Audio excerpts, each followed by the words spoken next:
रहस्यमय राज्य सप्तगिरी भाग 2 लौटने की परीक्षा। वीरांगन ने जैसे ही अग्निकण को अपने हाथों में उठाया, पूरी गुफा में एक तेज कंपन होने लगा। दीवारों पर लिखी रहस्यमयी लिपियां जल उठीं और गुफा की छत से लाल नीली ज्वालाएं निकलने लगी। वीरांगन को महसूस हुआ कि यह स्थान अब अस्थिर हो रहा है और उसे जल्दी ही यहां से निकलना होगा। लेकिन तभी एक गहरी गंभीर आवाज गूंज उठी। तुमने अग्निकण को जागृत कर दिया है, लेकिन इसे ले जाना आसान नहीं होगा। अपने अंतिम संघर्ष के लिए तैयार हो जाओ। अचानक गुफा की दीवारों से अग्नि के विशालकाय हाथ प्रकट हुए और पूरी गुफा एक जलते हुए समंदर में बदलने लगी।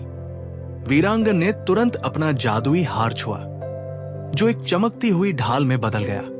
लेकिन यह ढाल कब तक उसे बचा सकती थी? गुफा से बाहर निकलने का मार्ग धीरे धीरे पत्थरों से बंद हो रहा था।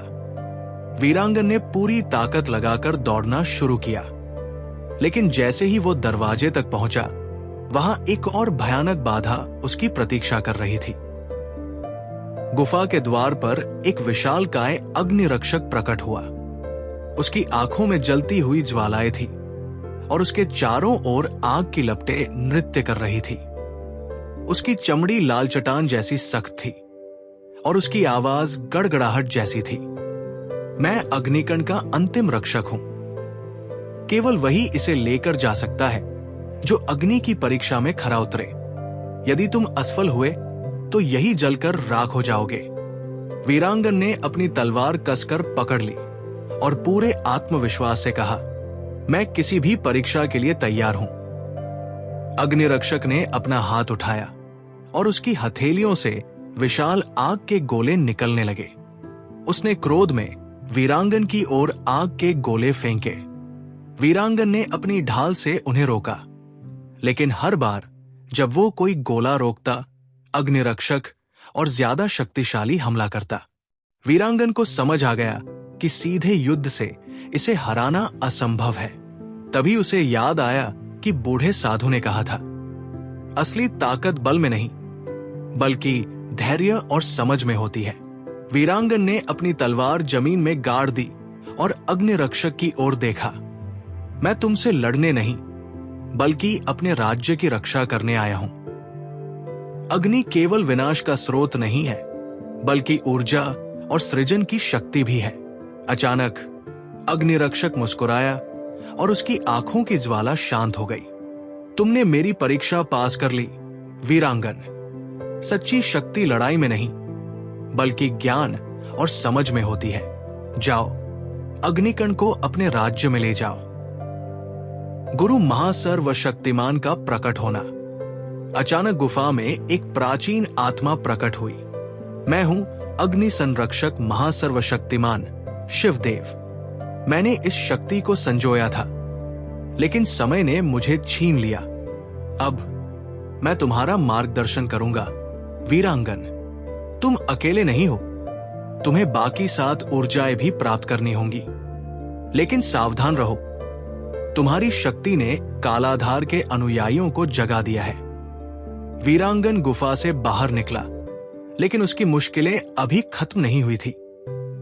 जैसे ही वो पहाड़ से नीचे उतरने लगा, काली छायाएं आकाश में उभरने लगी। ये छायाएं असल में रक्तकेतु राजा के जादूगर थे, जिन्हें भेजा गया था वीरांगन को रोकने के लिए।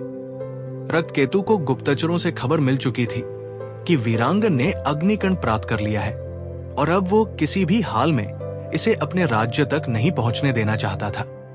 अचानक चारों ओर घना अंधकार छा गया और वीरांगन के सामने एक भयानक छाया दानव प्रकट हुआ। अग्निकण को छोड़ दो, वीरांगन, वरना तुम्हारा अंत निश्चित है। वीरांगन जानता था कि यह छलावा नहीं है। उसने अपनी मशाल जलाई, लेकिन छाया दानव की शक्ति के सामने उसकी रोशनी भी धुंधली पड़ने लगी। वीरांगन को याद आया कि अग्निकण के पास खुद एक ऊर्जा थी। उसने अग्निकण को आकाश की ओर उठाया और कहा, सत्य और प्रकाश की शक्ति अंधकार से हमेशा बड़ी होती है। अचानक अग्निकण से तेज प्रकाश निकला, जिसने छाया दानव को जला दिया। अब वीरांगन को कोई नहीं रोक सकता था। वो घोड़ी चमेली पर सवार होकर पूरी ताकत से सप्तगिरी की ओर बढ़ चला। वीरांगन ने जैसे ही छाया दानव को हराया और सप्तगिरी की ओर बढ़ा, उसे एक अजीब सी ऊर्जा महसूस हुई। ये ऊर्जा किसी भी साधारण शत्रु की नहीं थी। ये किसी ऐसी शक्ति की थी जो हजारों नहीं बल्कि करोड़ों वर्षों से अस्तित्व में थी। ये ऊर्जा, ये इतनी विशाल और गहरी क्यों है? वीरांगन ने सोचा। अचानक हवा में एक भारी कंपन हुआ और आकाश में एक विशाल भंवर बनने लगा। पहाड़ों के शिखर हिलने लगे और जमीन पर बड़ी बड़ी दरारें आ गई। वीरांगन को एहसास हो गया कि यह किसी साधारण शक्ति का खेल नहीं था। बहुत कम लोगों को पता था कि इस ब्रह्मांड के निर्माण से पहले एक समय ऐसा था जब दुनिया पर अंधकार का प्रथम स्वामी शासन करता था। कालाधार। कालाधार कोई साधारण शैतान नहीं था। वो एक दूसरे ब्रह्मांड से आया हुआ अस्तित्व था, जिसे महाशून्य के स्वामी के रूप में जाना जाता था। उसका केवल एक ही उद्देश्य था, हर जीवित आत्मा को अपनी छाया में बदलकर अंधकार में समाहित कर देना। ना जीवन होगा, ना मृत्यु, सिर्फ अंधकार रहेगा। वीरांगन जब सप्तगिरी पहुंचा तो उसने देखा कि राज्य पर रक्तकेतु की विनाशकारी सेना हमला कर चुकी थी। राजा अनंतराय और उनके योद्धा महल की रक्षा कर रहे थे, लेकिन दुश्मनों की संख्या बहुत ज्यादा थी। वीरांगन ने बिना समय गवाए युद्ध भूमि में छलांग लगाई। उसने अग्निकण को आकाश में उठाया और अचानक पूरा मैदान प्रकाशित हो गया। उसकी तलवार अब सुनहरी ज्वाला से जलने लगी थी। रक्तकेतु ने क्रोधित होकर कहा, तुम अग्निकण लेकर आए, लेकिन मैं इसे तुमसे छीन लूंगा। वो वीरांगन पर हमला करने के लिए आगे बढ़ा, लेकिन जैसे ही उसने अग्निकण को छूने की कोशिश की, उसकी हथेलियां जलकर राख हो गई।